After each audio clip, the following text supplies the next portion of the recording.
place à Liberté pour les auditeurs.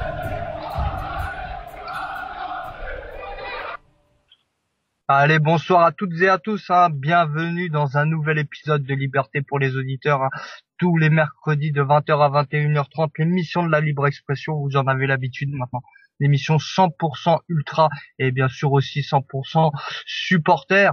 Ce soir, on a une grosse, je vais essayer de faire rapide parce qu'on a une grosse émission, Donc en première partie, comme je vous l'ai dit peut-être tard sur les réseaux sociaux, mais vaut mieux tard que jamais, Donc nous avons avec nous le vice-président du collectif Isarien, ce groupe de supporters. On va pas dire ultra, ils nous diront s'ils sont ultra ou pas. Sont sous la menace de leur président, pas de Monsieur Boutonnet, ni de la LFP ou ni du Père Noël, non, de leur président. Donc ils vont nous expliquer tout ça, mais bien sûr, avant, il y a mon équipe qui est avec moi et comme d'habitude, Monsieur Xavier Coulant. Bonsoir Xavier. Bonsoir à tout le monde. Chris Nissa, bonsoir Chris. Salut Stan, salut tout le monde, ravi de vous retrouver pour une belle émission encore une fois. Stéphane, notre ancien président de Handy Club Paris. Bonsoir tout le monde et bonsoir à nos invités. Et notre petit jeune qu'on essaye de former et puis qu'on maltraite aussi comme il est jeune, c'est notre ami socialien Théo. Bonsoir tout le monde. Et bien sûr en off, il intervient quand il veut, il est lensois, il est aussi l'animateur principal de l'émission Quand on aime le foot, on parle foot tous les mardis soirs. C'est Monsieur Christopher, bonsoir. Bonsoir Stan et un grand honneur encore d'être dans l'émission LPA. Merci à toi. Bien sûr, deuxième partie, nous aurons Bastien que je présente, Bastien qui fait partie de la Grinta. Vous avez plus l'habitude, bien sûr, avec Adrien. Ce soir, ce sera Bastien. Il va nous parler aussi en deuxième partie, à partir de 20h30, du calcio, des tifosi et de l'Amérique du Sud. Il est un petit peu spécialiste de l'Amérique du Sud, donc il nous dira tout ça. Bonsoir Bastien. Bonsoir à tous et merci pour l'invitation. C'est un plaisir. Bien sûr, en dernière partie, 21h, nous reviendrons sur les supporters parisiens, leur déplacement à Barcelone, le déplacement à Troyes, encore des péripéties, encore des anecdotes. Donc, restez jusqu'au bout avec nous. Ça risque d'être encore très très folklore. Donc, bien sûr, comme je le disais, première partie, nous recevons le vice-président du collectif Isarien. Stéphane, on va t'appeler, c'est comme ça, tu m'as pas dit de pseudo, donc je balance ton prénom. Bonsoir Steph. C'est ça, bonsoir RTS, bonsoir à tous. Merci d'avoir accepté l'invitation, bien sûr. Merci de se joindre à notre cause, dirais-je. Ouais, triste cause parce que on va en revenir. On va plutôt parler en début de ce collectif Isarien, parce que c'est pas banal déjà comme nom pour un groupe. Peux-tu nous expliquer un petit peu la chronologie de ce collectif? Alors, tout a commencé il y a 2 ans maintenant, en 2007, à la veille d'un déplacement, ou plutôt une semaine avant un déplacement à Amiens. Donc à Amiens, qui est le gros déplacement quand tu es Beauvaisien. Un petit groupe de jeunes composé de 5-6 personnes à la base décide de se regrouper pour justement le match avant Amiens, pour ensuite vraiment se regrouper, vraiment se former pour Amiens. Donc 5-6 personnes à la base. Le nom est très vite décidé, collectif Isarien. L'Isarien étant un habitant de l'Oise, le collectif étant un regroupement de personnes, on a trouvé ça adéquat pour le nom du groupe. Ouais, pas mal. Bien trouvé. Vous êtes combien au collectif Isarien? Combien de membres à peu près actifs? Alors cette année, nous avons 25 quartiers. Donc ça grandit de jour en jour, j'ai envie de vous dire. Et c'est plutôt pas trop mal pour nous. D'accord, et bien sûr, vous faites aussi les déplacements, donc vous êtes partout avec le club. Bien sûr. Cette année, on a été présent sur tous les stades, donc comme la saison dernière ou presque, sachant que le national c'est beaucoup plus compliqué quand tu es un petit groupe. Forcément, sachant que le national, ça joue parfois le vendredi, mais disons que avec notre relégation, le seul plaisir qu'on peut retrouver, c'est les matchs le samedi, quoi. C'est le maigre avantage que l'on a, dirait-on. Ouais, parce que bon, bah personne, tout le monde le sait que RTS est partenaire de la SBO, donc bien sûr, bah on connaît, hein, nous RTS depuis 3 ans, bah on connaît un petit peu Beauvais par cœur, et c'est vrai que bah voilà, il y a eu des problèmes, on va dire sur le terrain, des descentes, mais vous êtes resté toujours à leur côté, donc aucune reconnaissance par rapport à ça, on va dire. Disons que la reconnaissance envers le club, d'une, on ne la cherche pas trop, et de deux, on ne l'a pas. Mais ouais, on aimerait peut-être parfois se faire soutenir un peu plus. Disons qu'en ce moment, c'est encore moins le cas, quoi. Ouais, c'est sûr. Et tu peux nous expliquer comment est venue cette envie de votre président Piquant, bah, de vouloir vous dissoudre et de vous interdire même l'accès au stade, ce qui est une première. Alors, disons que tout a commencé lors d'un déplacement à Roy, donc Roy-Noyon, un derby Picard, donc un déplacement à Roy. Durant ce match, il y a eu plusieurs problèmes, donc disons sportifs et extra-sportifs, disons dans les tribunes et sur le terrain.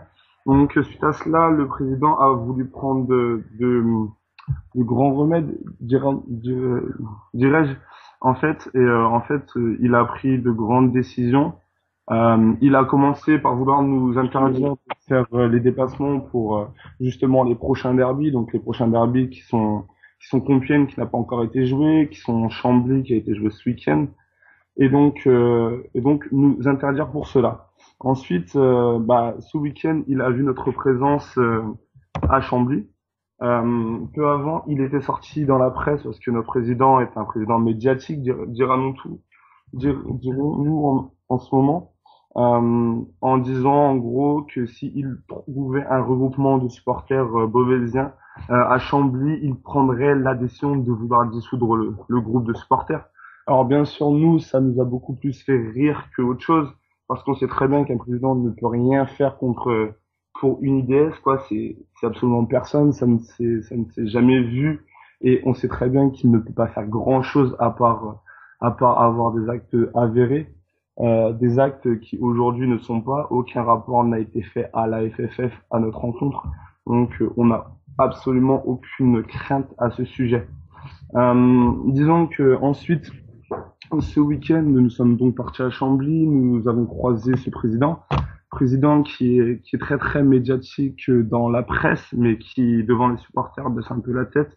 On lui a demandé quelques explications ce jour-là.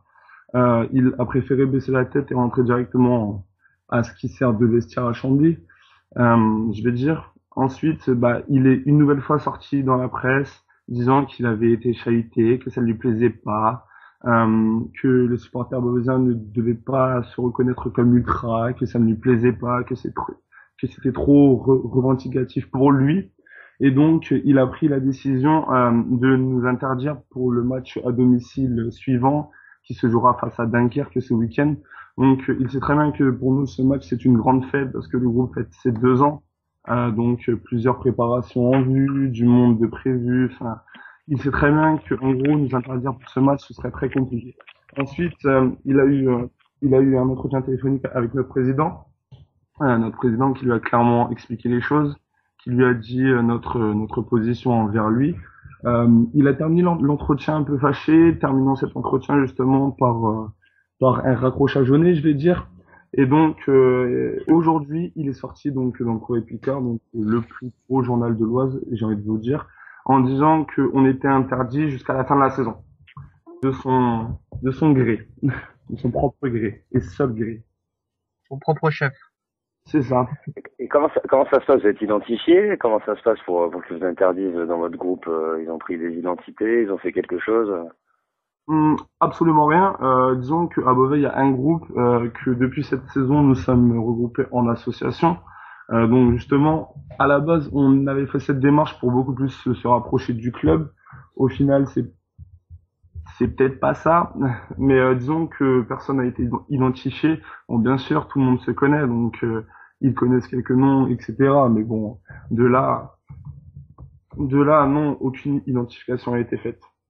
Et par rapport au prochain match, vous allez faire une action ou il y a quelque chose de prévu? Alors, comme j'ai dit précédemment, en fait, le prochain match, c'est le gros match pour nous. C'est le match où, en fait, nos 2 ans, en fait, beaucoup de choses sont prévues. Alors, le président veut nous interdire l'accès au stade, chose que, bien sûr, nous refaisons comme depuis qu'il a pris cette décision. Donc, nous sommes rapprochés auprès d'un avocat pour justement faire valoir nos droits.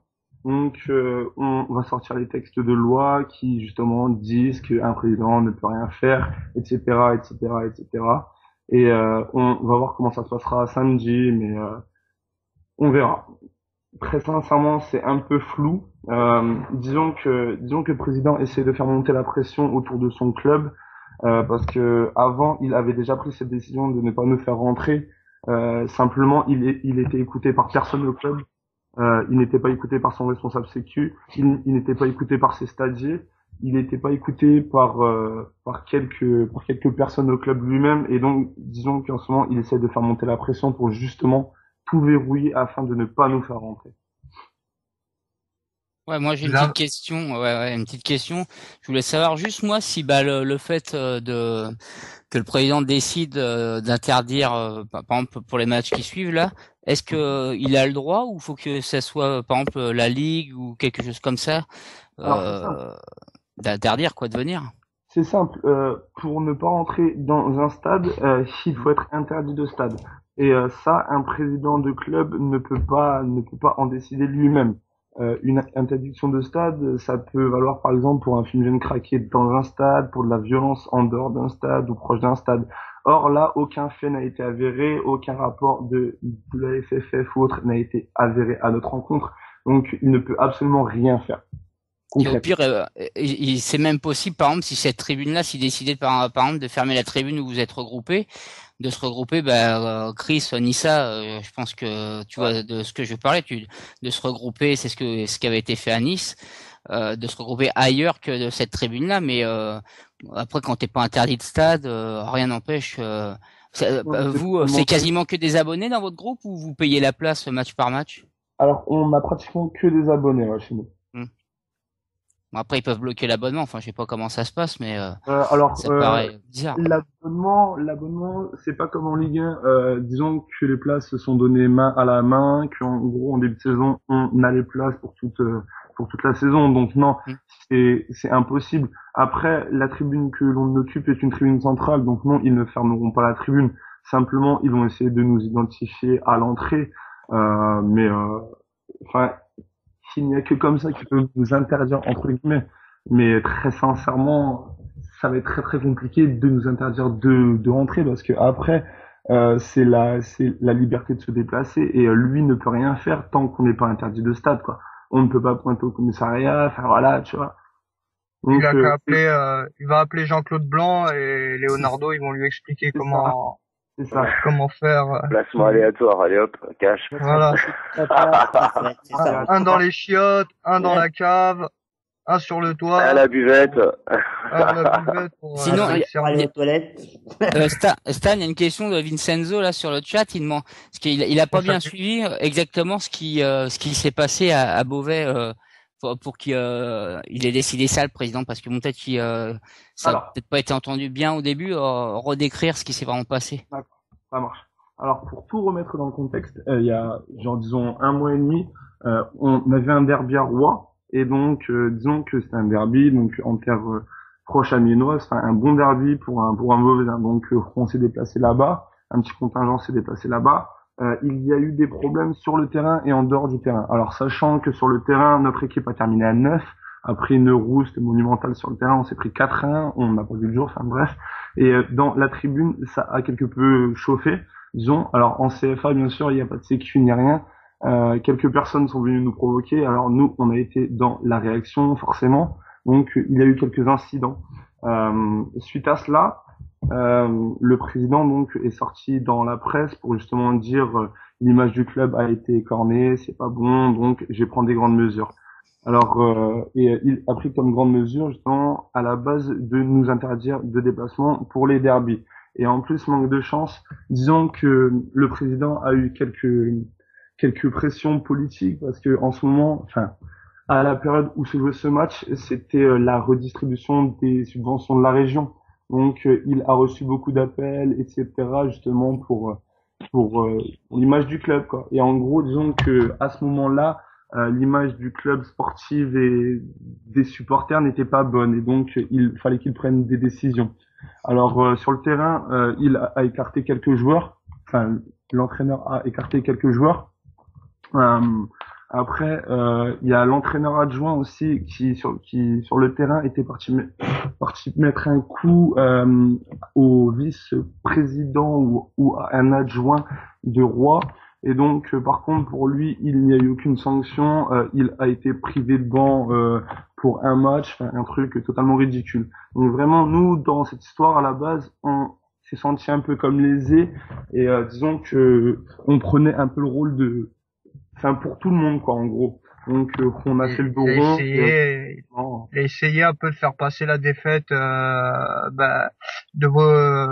s'est caché derrière vous sur cette défaite, je pense, parce qu'un derby, c'est vrai que. Voilà, c'est ça.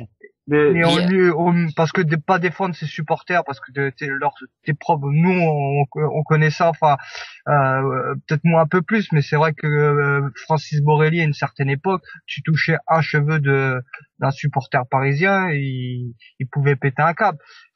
Que cette notion, il y a eu Claude Bèze, il y a eu Bernard Tapie, il y a eu des grands présidents quand même de clubs qui ont toujours soutenu leurs supporters, même si peut-être en off c'était pas la même chanson, mais là je suis complètement scotché que des supporters se fassent agresser et vous répondiez, quoi. C'est du tac au tac, on va dire.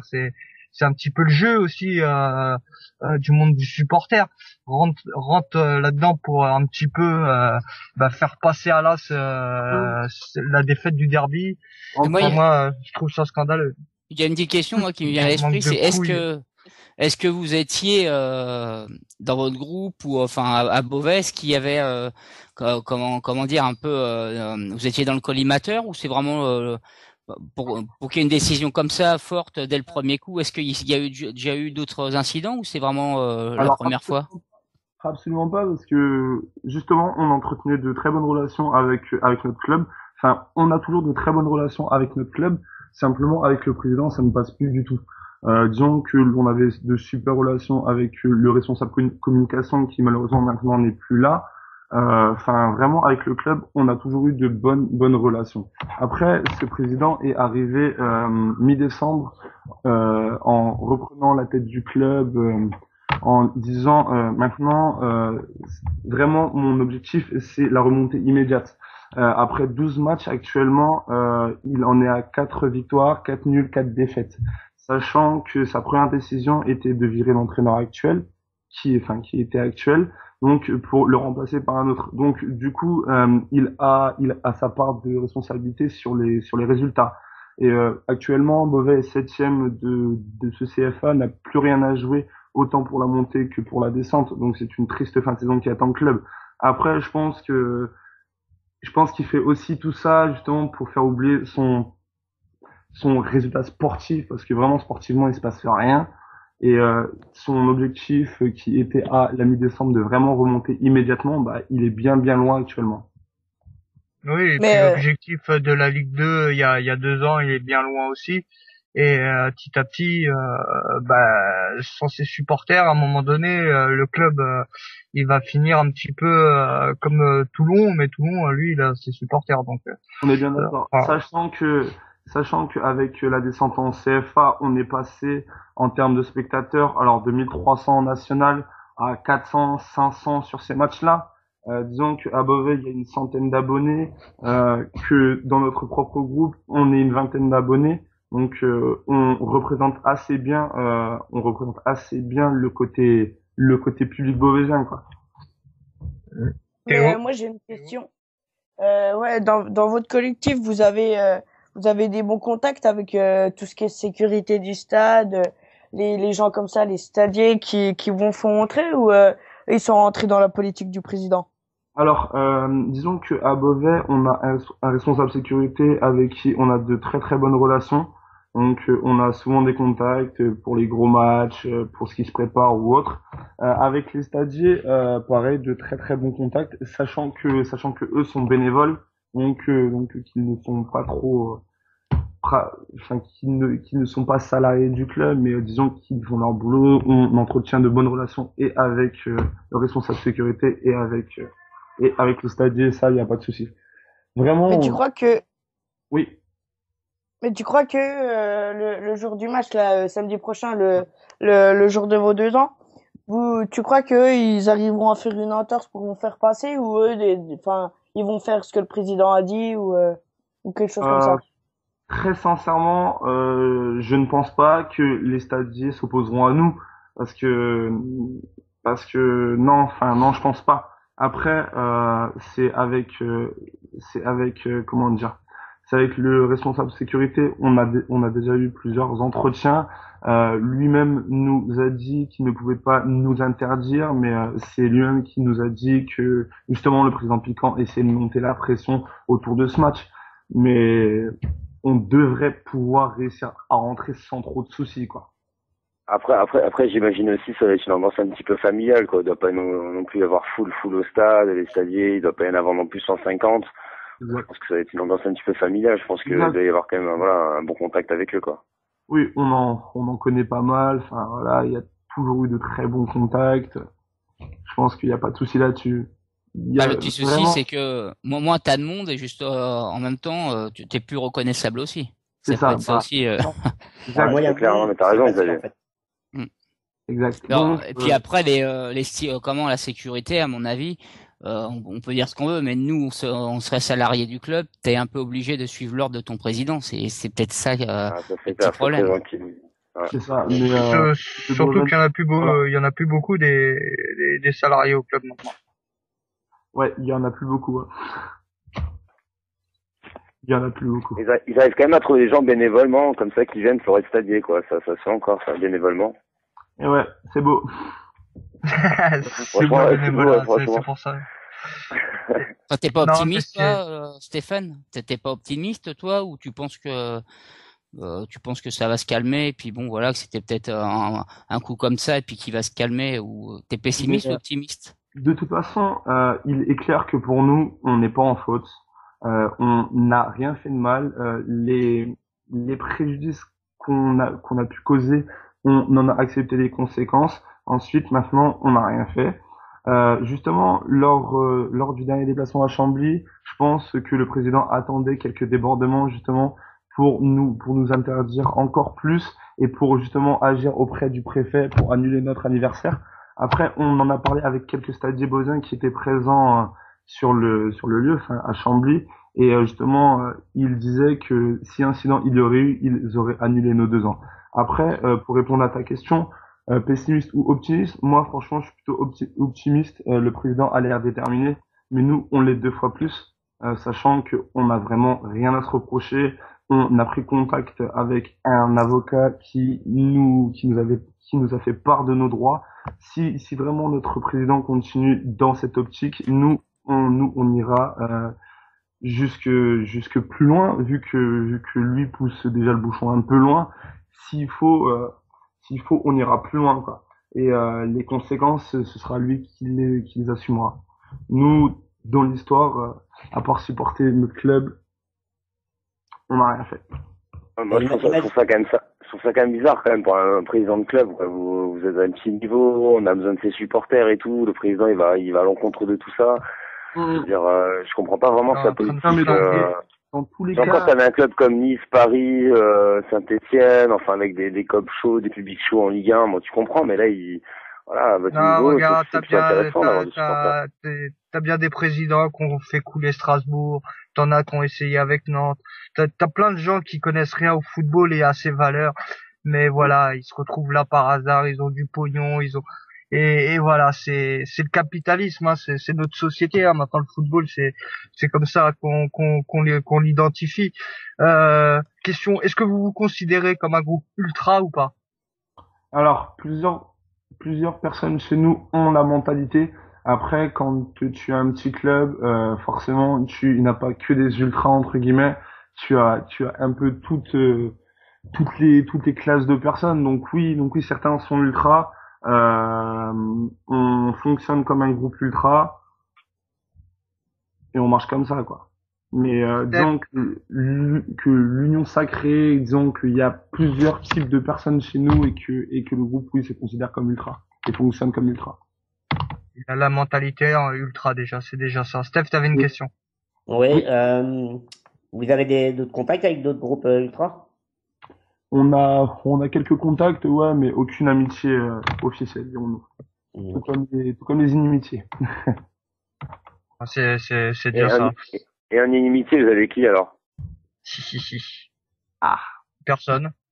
la bonne question. Bon, disons que Amiens, on va dire Amiens, peut-être oui. Rouen. Amiens, oui, Rouen, après, s'il ne s'est rien passé, mais Amiens, forcément, contre le tuer Beauvaisin, c'est le gros derby. Disons que à Beauvais, on n'a pas un public migrateur qui se déplace, mais quand c'est le match à Amiens, tout le monde se déplace. Et c'est vraiment l'union sacrée autour de ce match. Donc ouais, l'ennemi Amiens, dirons-nous. Et moi, j'invite, bien sûr, ce qu'on va faire vraiment tourner l'information. Hein. J'invite tous les Beauvaisiens, même ceux de la région parisienne, les Parisiens, à aller à Pierre-Brisson samedi pour soutenir Beauvais d'une, mais surtout pour soutenir le collectif isarien, fêter leurs 2 ans. Donc plus le stade sera pardon. Et pour soutenir la cause ultra. Soutenir la cause ultra, mais déjà soutenir votre cause, c'est déjà soutenir la cause ultra. J'invite tous les Beauvaisiens, donc vous ferez tourner au podcast et les amigos beauvaisiens, allez tous à Pierre-Brisson. Il faut qu'il y ait du monde, il faut que le collectif isarien fête ses 2 ans comme il se doit et fasse son job de supporter. Et voilà, ils ont une mentalité ultra, mais il n'y a jamais eu vraiment de gros problèmes avec ce groupe, donc je vois pas où il est le problème.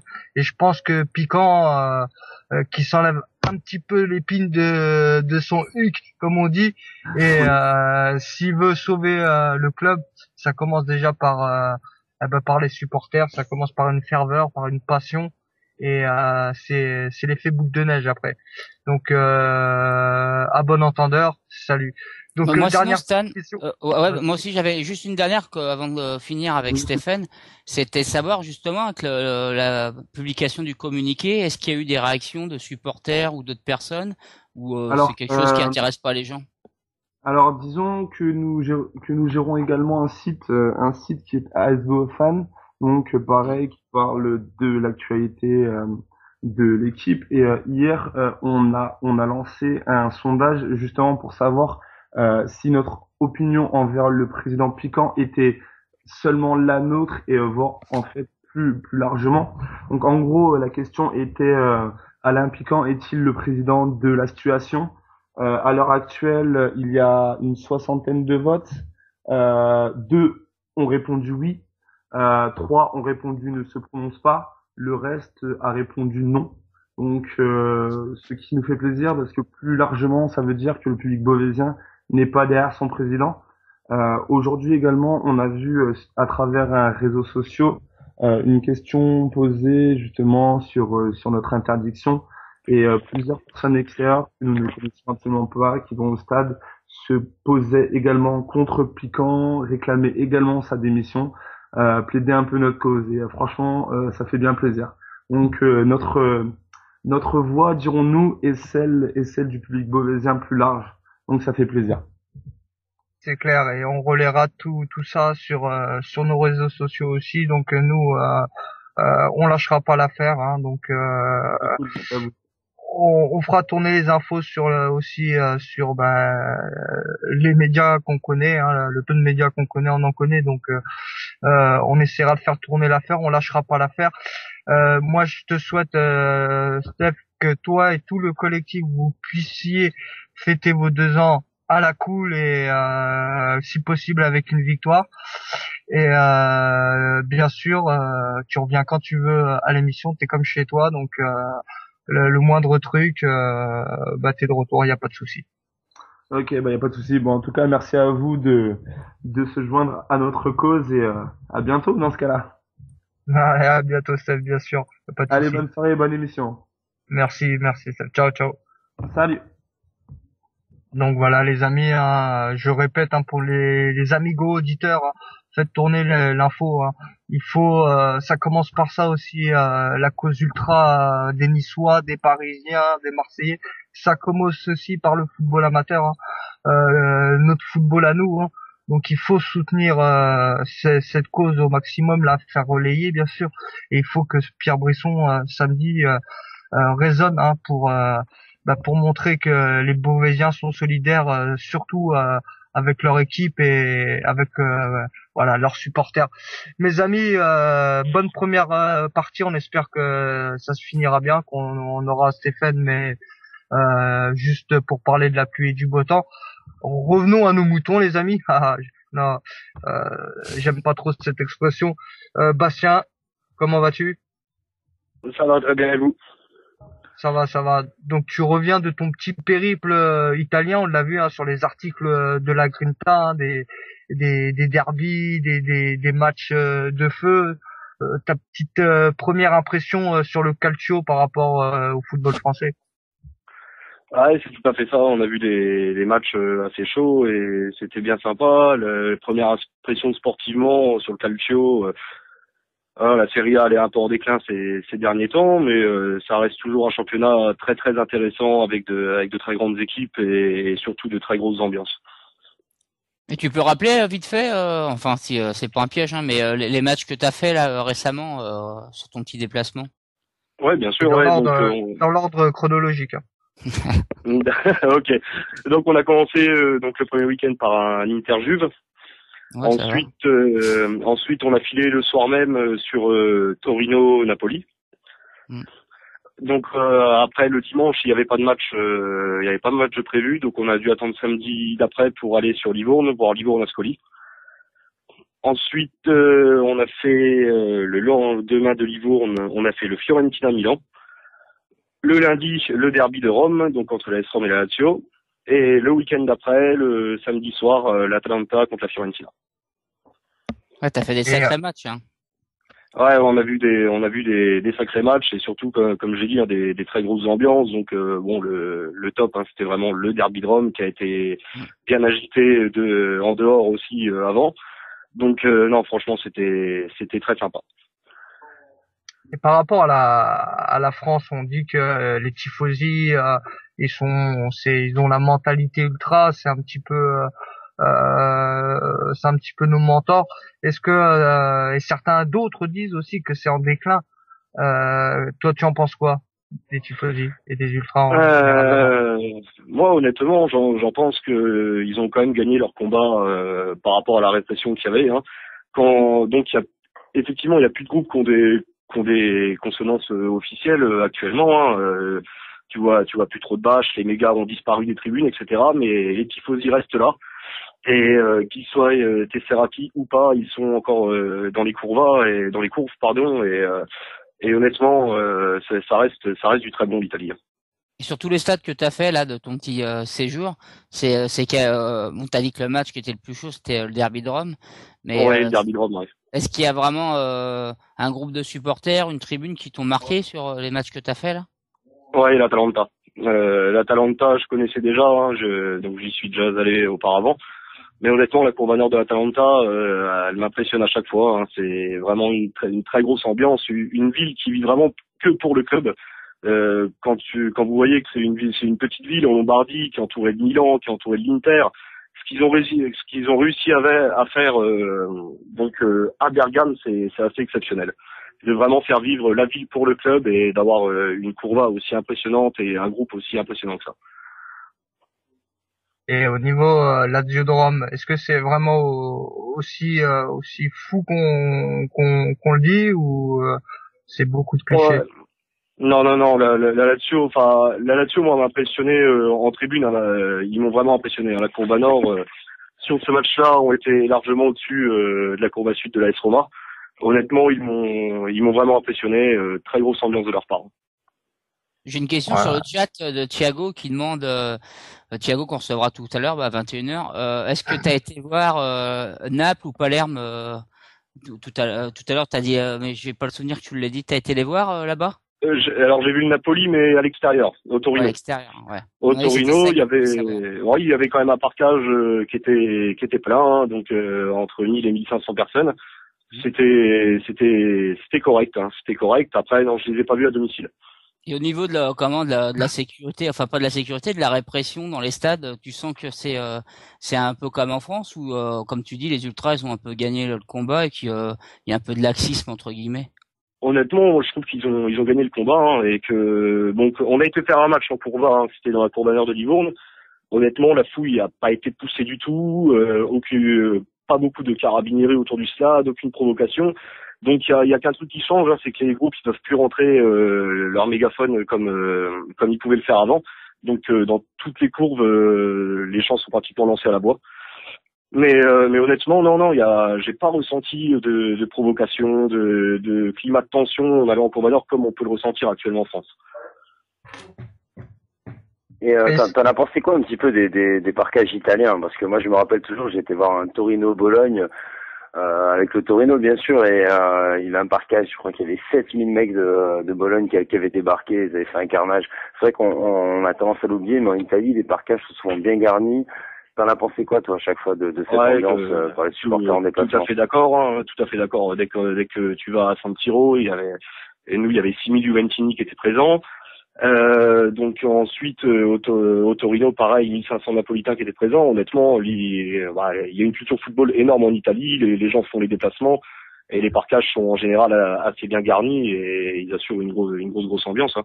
Le seul parquage qu'on a vu de pas trop garni, c'était Ascoli à Livourne. Alors pour différentes raisons, je pense. Après, honnêtement, dans tout ce qu'on a vu, les parquages étaient très corrects. Hein. J'ai une petite question sur le. Non, vas-y, continue, pardon. Ouais, juste pour finir, est-ce que tu as déjà vu un petit peu les gens dans les parquages, parce que pour avoir fait pas mal de matchs italiens aussi, franchement, en Italie, ce qui est hallucinant et ce qui est énorme, c'est que voilà, c'est toutes les générations, quoi. Ça va du gamin, ça va de l'adulte, ça va du senior. Je veux dire, c'est toutes les catégories qui sont mélangées et qui sont à fond dans ces tribunes, quoi. C'est un truc de fou. Ouais, je suis tout à fait d'accord avec toi. Comme je te dis, il y a une culture football qui est multipliée par 10 par rapport à chez nous. Et c'est vrai que tu vois dans les parquages et même dans les courbes italiennes, tu vois des têtes des mecs qui ont 50 ans comme avec des gamins de 16 ans, quoi. Il y a vraiment toutes les générations de présentes. Non, franchement, c'est impressionnant. C'est impressionnant. Notre culture de foot en Italie. Moi, j'avais une petite question sur le chat. On peut dire là que au moins c'est pas une question langue de bois. Est-ce que pour les ultras de la Lazio, il y a vraiment beaucoup de fascistes comme on l'entend un peu partout, on le voit des fois? Écoute, sur le derby de Rome, on n'a pas eu cette impression-là. Bon, il y a beaucoup de drapeaux italiens présents dans la Courba, mais on n'a pas, sur le derby de Rome, on n'a pas ressenti ça. Il y a eu une banderole de la Courba Sud de la Roma, donc justement pour les ultras de la Lazio, qui disait Eri nazi, donc en gros qui disait hier nazi, aujourd'hui au nazi le joueur de la Lazio pour les chambrer un peu là-dessus. Mais honnêtement, on n'a pas ressenti ça, quoi. Ouais, parce qu'on l'a vécu par moment. On a vu quelquefois des images qui laissaient perplexes. Oui, effectivement. C'est vrai qu'à l'époque, on a pu le percevoir. Là, sur ce match-là, alors la Lazio, moi, je les ai vus qu'une fois. Hein, c'est sur ce match-là, j'ai pas ressenti ça, quoi. Donc t'as pas fait que l'Italie, hein, on va pas s'éterniser non plus. Je sais que tu es aussi un petit peu spécialiste de l'Amérique du Sud, dont le Brésil et l'Argentine, je crois. Surtout l'Argentine. Ça tombe très bien. Moi en tant qu'Espagnol, allez vamos, parle-nous de l'Argentine. La passion pour l'Argentine, elle est venue parce que j'ai eu donc de la famille qui a vécu à Rosario pendant de nombreuses années, donc j'y vais actuellement tous les ans. Hein, je suis passionné par le championnat argentin, et donc tous les ans j'essaie de me faire, donc je fais un mois là-bas et en essayant de faire le maximum de matchs possible, parce que c'est vraiment là on oublie l'Europe, hein, c'est vraiment un niveau complètement différent en tribune, c'est juste exceptionnel. Après, voilà, je sais pas qu'est-ce que vous voulez savoir exactement, mais c'est vrai, là, faut vraiment oublier l'Europe, l'Argentine, c'est autre chose. Ouais, c'est à ce point-là énorme, parce qu'on voit quelques images, mais tu penses que c'est vraiment, tu peux retrouver ça nulle part ailleurs? Parce qu'on parle même de la Turquie qui est assez chaud, mais c'est pire encore l'Argentine, je pense. Ouais, la Turquie, j'ai fait les 3 gros clubs, j'ai fait le Galatasaray, le Beşiktaş et Fenerbahçe. Et donc par rapport à l'Argentine, honnêtement, c'est encore en dessous. C'est encore en dessous, même si la Turquie c'est très bien, hein, faut pas non plus cracher dessus. C'est très très bien, mais l'Argentine c'est encore un cran en dessus, honnêtement. Est-ce qu'il y a que Boca et River en Argentine, ou t'arrives à voir des ambiances extraordinaires dans d'autres matchs aussi? Non, t'as pas que Boca et River, loin de là. T'as déjà les 5 plus gros clubs de Buenos Aires, donc Boca et River en font partie. T'as aussi au Racing à Avellaneda où il y a une très grosse ambiance, à l'Independiente, à San Lorenzo sur Buenos Aires, et t'arrives à retrouver cette ambiance-là aussi à Rosario, au Newell's, à Rosario Central. T'arrives aussi à la retrouver à Vélez. Non, honnêtement, il n'y a pas que Boca et River. L'Argentine, ça se résume vraiment pas qu'à Boca et River. Et comment ça? Vas-y. Non, vas-y Stan. Non, c'est bon, vas-y. Ouais, parce que on voit au niveau pyrotechnique des fois des trucs hallucinants. On voit comment se passe un petit peu la sécurité en Argentine. Est-ce qu'il y en a ou il y en a pas du tout? Ah, il y en a, mais il y en a très peu. Honnêtement, c'est compliqué parce qu'en Argentine déjà, donc c'est les Barras Bravas qui gèrent un peu leur tribune, et donc il y a souvent des accords, etc. pour faire rentrer un peu ce qu'ils veulent. C'est vrai que des fois en Copa Libertadores, tu peux voir des feux d'artifice, tu te dis attends comment c'est possible, mais honnêtement non, il y a pas trop de sécurité en Argentine. Alors il y a pas trop de sécurité pour rentrer les choses, mais il y a quand même de la répression, donc c'est un peu bizarre. Et le problème c'est que avec les Barras Bravas, c'est un système qui est assez compliqué. Ouais, je voulais juste vite fait, c'était pour le chambrer, hein, Stan, pour ça que je t'ai redonné la parole. C'était parce qu'il faut savoir que Bastien, sans faire partir d'un groupe d'ultra, t'es plus ou moins supporter de Bordeaux, et donc je voulais savoir si tu déprimais pas quand tu rentrais d'Argentine par exemple et que tu retournais au stade à Bordeaux, parce que c'est un changement d'ambiance, hein. Enfin dans beaucoup de stades en France, complètement. Et puis de toute façon, que ce soit à Bordeaux ou même en France en général, c'est vrai que c'est un très gros changement. Ouais. C'est un très gros changement après. Mais déjà, je pense qu'en Argentine, tu disais la culture du foot, on l'a pas beaucoup en France. Je pense que en Italie ils l'ont plus. Alors en Argentine, je pense que c'est même pas comparable. En Argentine, honnêtement, c'est pas comparable. Les gens vivent ça comme une religion. T'as eu un dernier sondage qui disait que t'avais 9 Argentins sur 10 qui se disaient sympathisants d'un club de football. On vit vraiment pour le foot. On vit football, voilà, c'est une religion, c'est plus qu'une culture football, c'est vraiment une religion. On vit pour son club tous les jours de la semaine, quoi. Et moi, je vais faire un peu mon radin là de la soirée, mais parce que moi, je vois pour faire mon déplacement là pour Nice-Marseille ou pour aller à Troyes, quand même, c'est quand même un peu un budget. Quand toi tu fais tout ça là, c'est moins cher les places dans les stades, parce qu'il faut avoir un sacré budget pour pouvoir faire ce que t'as fait. T'as l'American Express. Ouais, non, mais c'est bon en Argentine, une fois que t'es là-bas, après il y a plus rien de très cher, hein. C'est vraiment le billet d'avion qui est assez expansif. Après la vie là-bas est pas chère, les places au stade sont pas chères, hein. Tu rentres en Popular, donc la Popular c'est les virages là-bas. Tu rentres en Popular pour à peu près 40 pesos, ce qui te fait 6-7 euros. Ah oui. Tu rentres en Platea pour 60-75 pesos, ce qui te fait 10-11 euros. Donc la Platea, c'est les tribunes latérales. Donc non, après, honnêtement, le budget, une fois arrivé là-bas, c'est plus très cher. Et en Italie, ça a été aussi? Et au niveau... En Italie, on s'est fait aligner sur le Derby de Rome, hein. Honnêtement, on a payé 75 euros la place en latéral. Et ça fait cher, hein, pour un sport populaire, ça fait cher. Par contre après non, c'est vraiment le Derby de Rome où on s'est fait aligner, parce que même l'Inter-Juve, le temps latéral, on a payé 25 euros pour vous dire. Et après les autres clubs, la place elle est entre 15 et 20 euros, quoi. Et en Argentine, ça te revient combien la place? En Argentine, donc celui en Platea, c'est entre 11 et 15 euros, et en Popular, donc en virage, c'est 6-7 euros. Ouais, ça va encore. Ouais, non, c'est pas, ça reste correct. Ouais, parce que ça fait quand même rêver. Je sais pas ce que toute l'équipe là, et les auditeurs ce qu'ils pensent, mais moi j'ai pas pu faire ça, mais faire des stades en Italie, déjà moi faire des stades en France, ça te fait plaisir. Alors faire des stades en Italie, puis bon l'Argentine, ça fait rêver, je pense, beaucoup de gens. Mais c'est clair que niveau budget, Marc, tu me diras, ça vaut le coup de le faire, de mettre des sous de côté, parce que c'est des choses que ce que t'as fait toi, Bastien, peu de gens peuvent le faire. Moi je trouve ça. Ouais, moi je conseille. Alors c'est vrai que c'est pas toujours évident, mais vraiment de l'Argentine de mettre de côté et d'y aller au moins une fois dans sa vie pour tout supporter qui se respecte, c'est vraiment exceptionnel. Hein. Pour moi c'est la référence. Tu vois des ambiances que tu verras nulle part ailleurs, hein. Comme j'ai dit tout à l'heure, tu vas à San Lorenzo, tu vas au Racing, tu vas à l'Independiente, c'est juste énorme. C'est juste énorme et je conseille vraiment à tout le monde d'essayer de le faire une fois dans sa vie, quoi. Chris, t'avais une question? Football, l'Argentine. Ouais, c'est le pays du football, l'Argentine. C'est clair que voilà, on voit les vidéos, t'as les mecs qui sont là 4-5 heures avant, voire des fois plus, ils sont là aux abords de stade en train de chanter, et les mecs ils lâchent rien, ils rentrent sur le terrain, c'est pareil, quand les joueurs ils rentrent, c'est une euphorie de malade. Je veux dire, ça, franchement, je pense que c'est le tout rêve de tout ultra, quoi, d'aller voir un petit match là-bas et passer un petit moment comme tu as fait, quoi. Ah oui, non, mais c'est clair. Et puis comme tu dis, hein, t'es 4-5 heures avant, t'as déjà du monde autour du stade, ça chante. Vraiment, les Argentins, ils vivent football, hein, ils voient que par le football.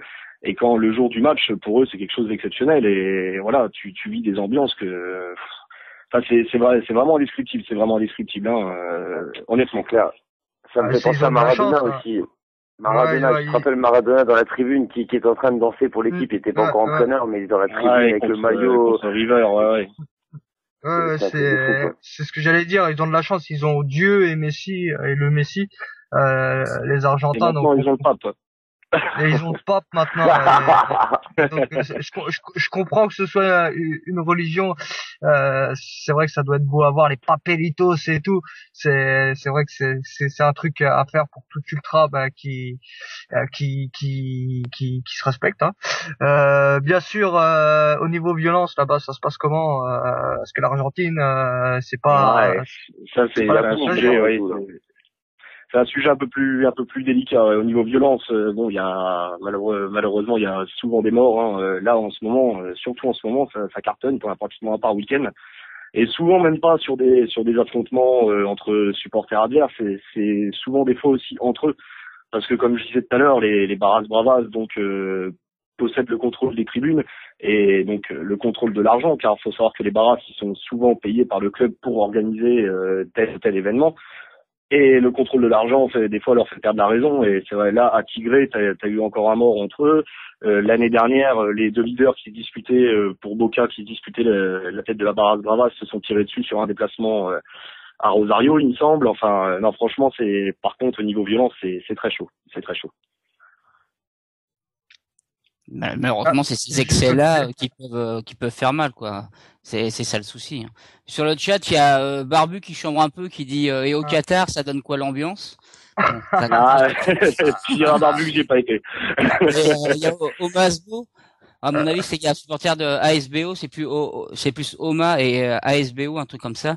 Et qui demande le niveau de jeu, il se situe à quel niveau en Argentine pour les clubs? Le niveau de jeu, il se situe, on va dire, un peu en dessous de la Ligue 1 quand même, hein, un peu en dessous de la Ligue 1.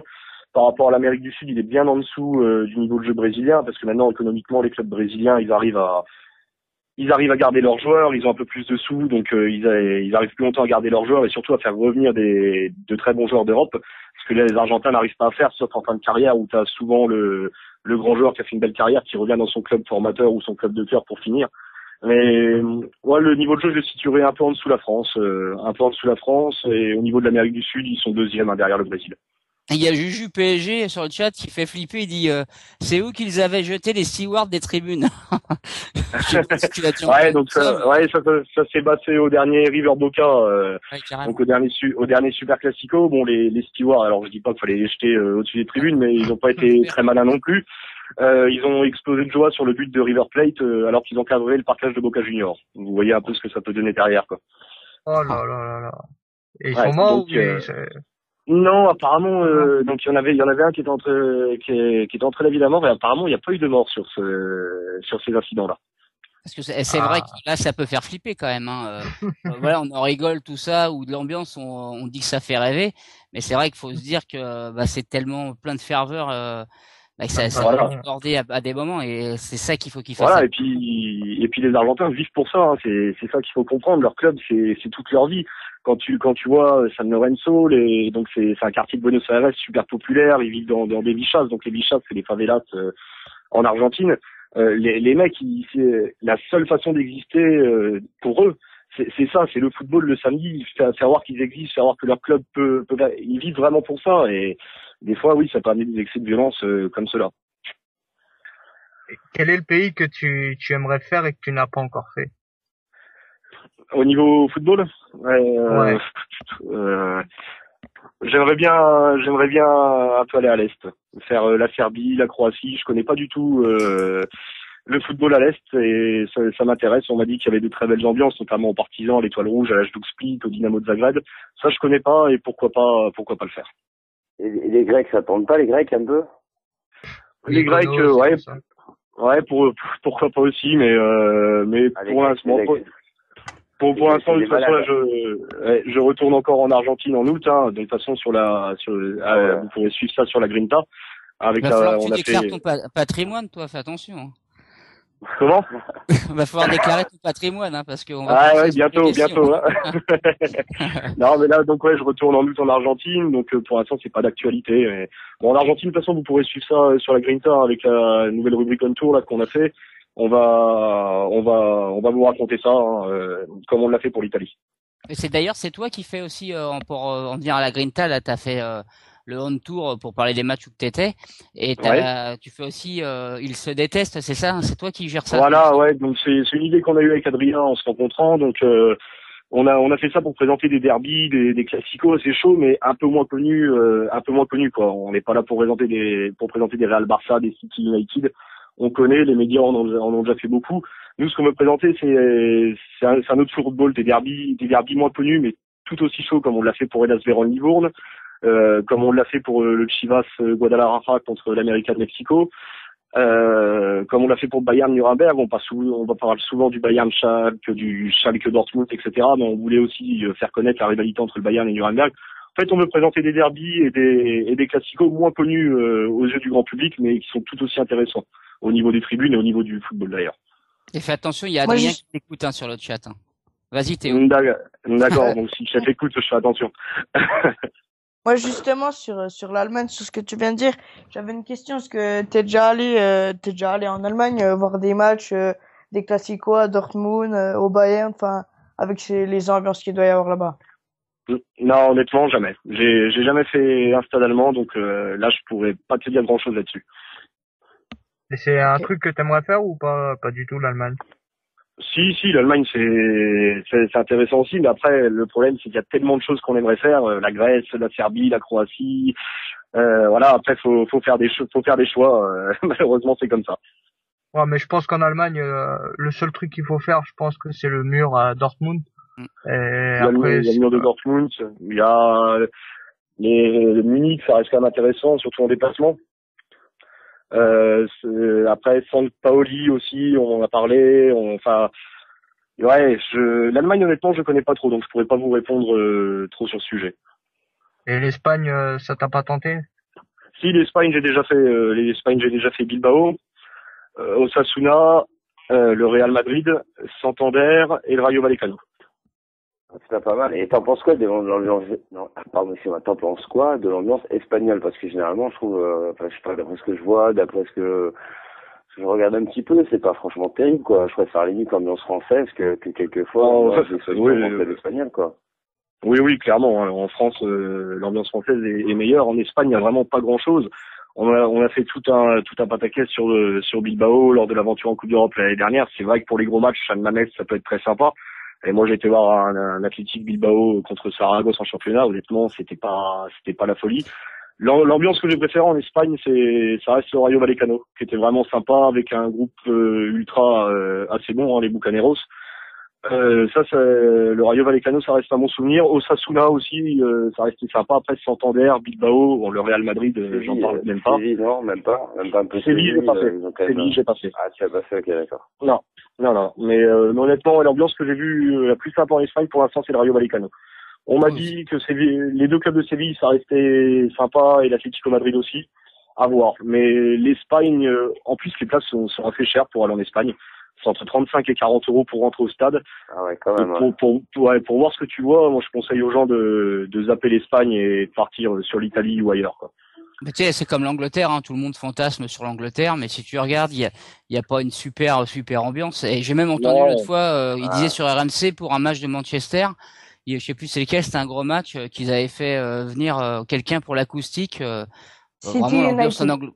C'était mais je sais plus contre qui il jouait. Et c'est vraiment triste, de voir ça, quoi. C'était le derby entre United et City. D'accord. C'était ça, quoi.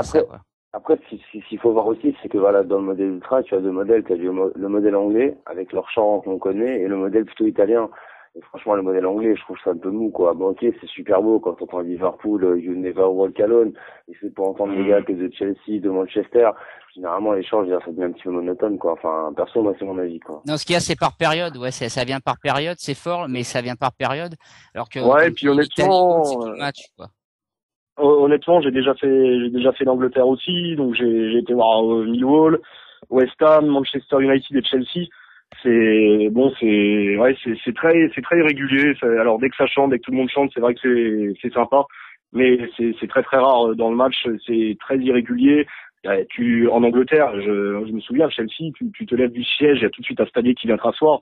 Enfin, c'est vraiment très triste. C'est vraiment très triste. Et même West Ham et Millwall, qui restent des clubs un peu plus populaires et un peu plus sympas, c'était pas l'extase non plus, quoi. Pour moi, l'Angleterre, c'est une légende. Ouais. Les médias en font beaucoup pour ce que c'est. Et au niveau, et au niveau liganisme, c'est plutôt Millwall ou West Ham? De ce que j'ai pu voir, Millwall. Ouais, c'est les boss là-bas. Ouais, honnêtement. Et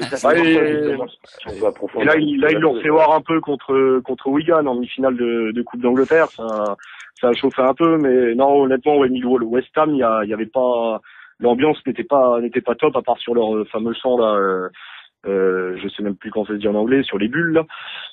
Mais sinon, non, West Ham, j'ai pas trop aimé non plus. Là, Stéphane, t'avais une question, vas-y. Ouais, moi je reviens en fait sur l'ambiance anglaise là. En fait, ça fait comme au Parc des Princes. C'est le modèle, de toute façon, c'est clairement le modèle qui a été pris. Hein. Ouais, de toute façon, c'est... Bon, sauf que quand on chante plein anglais, ça chante plus fort, mais le public du parc, ça chante pas faux. Anglais, hein. Ça chante pas faux. The Voice. Ils connaissent les paroles, hein. Personne veut prendre sa place, hein, moi. Eh ben moi, il y a une petite question quand même qui me vient à l'esprit. Je pense qu'elle est nulle à chier, ma question, mais je te la pose quand même. Bastien, t'étais vraiment passionné par le monde des tribunes, toi, ou c'est vraiment pour aller dans les stades que tu fais ça, et puis en même temps, tu notes un peu l'ambiance qu'il y a dans ces tribunes? Non, je suis quand même passionné par le monde des tribunes. Y a pas à se leurrer là-dessus. Après, oui, je suis aussi passionné de football et donc voilà, j'essaye de me déplacer le plus souvent pour découvrir d'autres styles de jeu, pour voir l'ambiance dans les différents pays. En gros, je suis passionné de football et de tout ce qui va avec. Et juste une petite question, on en a pas parlé depuis le début. Et en France, c'est pour qui? Bordeaux. J'en ai parlé tout à l'heure, vite fait. Ouais, il a dit Bordeaux. C'est un ultramarin. Non. Les lapins, quoi. Les lapins, comme on les appelle chez nous. Non, mais ça, il aime bien. Ça ne fait pas partie de. Et on salue Julien des Ultramarines. Je réinviterai un de ces quatre. On est un petit peu sur la fin, Bastien, avec tout ce que t'as fait, tout ce que t'as une idée de reportage, de livre, de machin par rapport à tout ce que t'as vu sur ce monde ultra européen et sud-américain.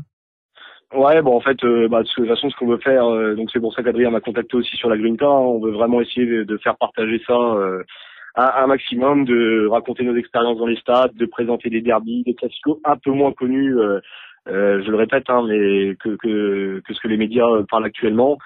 on a envie de faire vivre ce football-là, le football vrai comme on dit, et voilà. Donc j'invite tout le monde à nous suivre sur la Grinta parce qu'on en parle beaucoup, on parle beaucoup des tribunes, on parle aussi de jeu, et voilà. Donc on va vous faire vivre tout ça sur ce site.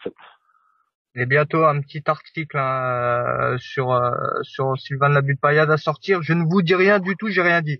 Chris, t'avais une question. Chris Nissa Qui nous a quitté trop tôt. Tout à l'heure, j'ai pris la parole, Stan. Ah ouais, d'accord, ok, excuse-moi. Donc 21h, Bastien, tu peux rester avec nous pour la dernière partie de l'émission. C'est toi qui gères. Moi, quoi qu'il arrive, j'étais ravi de t'avoir à l'antenne. C'était la première fois. Je pense que ce sera pas la dernière. Donc merci à toi. Alors, en tout cas, merci à vous et je vous dis à bientôt. Bah, tu peux rester avec nous. C'est toi qui gères. Soit tu t'en vas, tu restes. Normalement. Allez, c'est parti. Tu vas t'intéresser à nos amis du Paris Saint-Germain, notre club. Que devient-il Paris? Brûle-t-il? On pourrait en sortir des vertes et des pas mûres. Hein. Nous avons normalement Balotelli qui est parmi nous. Ouais, voilà. Si, c'est bon, on peut. Y a pas de souci. Bon, Ouais. Okay. Il y a une charte qui est sortie, on peut l'appeler par son prénom, il m'a dit en off. Donc Thiago qui est sur le chat, donc tu appelles au numéro que je t'ai donné dans la journée. Et donc il y a Wissam qui va appeler aussi. Ouais, Wissam qui est pas avec nous. Personne n'est encore là. Ouais, je suis là. Ils vont si, on a quelqu'un avec nous, c'est bien ce que je pensais. Donc ouais, Wissam est avec nous. Ouais, c'est moi. Bonsoir à tous. Bonsoir Wissam. Donc merci d'avoir accepté l'invitation. Bah de rien, je vous en prie. Donc Wissam, supporter du PSG depuis combien de temps? Depuis 91. D'accord. Ouais. C'est Thiago les gars. Ok Thiago. Là on est avec Wissam. Donc on a Thiago et Wissam. Ouais. Donc Wissam. Moi, juste une petite précision, moi je suis pas là pour faire mon autobiographie ou quoi que ce soit. Je suis vraiment là pour représenter un peu plus ou moins la tribune Auteuil. Donc je parlerai qu'au nom de la tribune Auteuil. Enfin au nom. Je parlerai que par la tribune Auteuil. Je parlerai pas de ce qui se passait avec le Coupe de Boulogne là-bas, donc ça c'est. Non, on n'est pas là. Non. Là, jamais ça. Non, je fais jamais ça à l'émission déjà. On n'a pas envie de remuer la merde, comme on dit, et puis voilà. Exactement. Donc c'est pour ça que chacun. Je donne autant la parole aux mecs de Boulogne qu'aux mecs d'Auteuil. Non, mais moi, je suis complètement d'accord. Hein, mais c'est juste que moi, quand je parlerai de ce qui s'est passé dans le contexte virage Auteuil. Ouais, bien sûr, tu parles de. Ouais, de ce que j'ai vu, ce que j'ai vécu et pas de trucs qu'on m'a dit que ou quoi que ce soit. Non, on est bien d'accord, on est là pour parler déjà de ce déplacement à Barcelone. Ça roule. Donc tu peux un peu nous expliquer ton déplacement à Barcelone, comment ça s'est passé, un petit peu la chronologie de tout ça. Bah, en gros, en fait, on s'est retrouvés en ordre dispersé sur Barcelone. Donc, il y a eu une décision qui a été prise de donner rendez-vous à partir des 18h, place Catalunya, pour faire un cortège. Et là, sachant que tout le monde était invité, que ce soit Auteuil, Boulogne, Lambda, enfin, on voulait faire vraiment un cortège parisien. On s'est retrouvés à 250, 300 quasiment que du village Auteuil. Donc à partir de là, vraiment tout le trajet, ça s'est bien passé, que ce soit dans le métro, que ce soit dans les ruelles de Barcelone qui mènent jusqu'au stade, c'était nickel. Franchement, c'était pour l'enfant, vraiment le cortège, comme on dit dans le mouvement ultra quoi, la bâche de branle, les fumis, les bombards, enfin bref, c'était vraiment tranquille quoi. Jusqu'au moment où on arrive à le Camp Nou, où là, la fameuse Guardia Civile commence à nous à s'affoler, il décide de nous escorter, donc dès le début, provocation de la Guardia Civile, des petits coups de matraque, des petits coups de pied, bon pour l'instant on dit rien. On a continué à avancer, escorté par la Guardia Civile, là on commence à recevoir plein de projectiles. Bizarrement, quand il n'y avait pas la Guardia, on ne recevait pas de projectiles, on ne recevait pas d'insultes. Mais dès qu'on est escorté, là c'est facile, on commence à recevoir des fumigènes, des cannes pleines, enfin le courage barcelonais quoi. Donc et là d'un coup on sait pas trop pourquoi la Guardia s'est énervée, on commençait à nous matraquer, il y a des mecs qui ont ramassé pas mal. Et on sait pas pourquoi. Vraiment, on se fait au jour d'aujourd'hui, j'arrive pas à comprendre pourquoi ils sont définés sur nous et pas sur d'autres, quoi. Enfin bref, ça c'est à la limite, je m'en fous.